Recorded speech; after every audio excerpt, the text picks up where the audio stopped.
छात्री स्मृति रे memory garden छात्री death उतारू ताकर स्मृति रे बापा जगाले 21टा गछ। सुंदरगढ़ जिला गंभारी डिहिने आस्थांकर लगी ताकर बापा और माँ ग्रीन मेमोरी कैंपेन मूल करथिले। इथि से 21टा गछ जगै सबको गछ जगाबा लगी आह्वान दैछन। आस्था जने भल छात्री थिले से दिल्ली रे पाठ पढ़वार संगे समाज सेवा रे काम करबा लगी चाहुथिले हेले ताकर किछि मास आगरु डेथ हेतिला। बापा और माँ ग्रीन मेमोरी फाउंडेशन जरिया ने ई काम के सफल करि पाइछन। 4 months बिफोर हम लाइफ किसी अलग थिला जमती समस्त लाइफ था से टाइप थिला हम लाइफ और 4 मास परे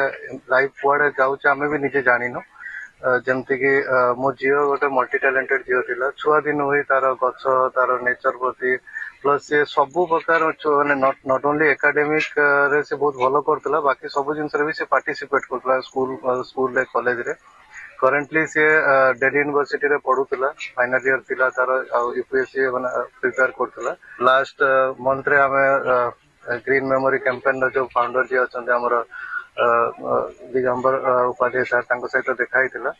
सो सेटू गोटे इंस्पिरेशन लागिला कि नहीं आस्था ना रे हमें किछि करि परिबो जदि नेचर प्रति निश्चित भाव एक माने भल पदक्षेप माने तांको चेष्टा करा हितला हमें कहिना तांकर जो माने दुख थिला दुख को तमे माने लाघव करि परिबानी किंतु केमती माने सेटा को हमें माने गछर रूप रे से केमती माने जीवंत रहिबे ताको स्मृति केमती जीवंत हेबो से माने एटा एक प्रयास चलीछि।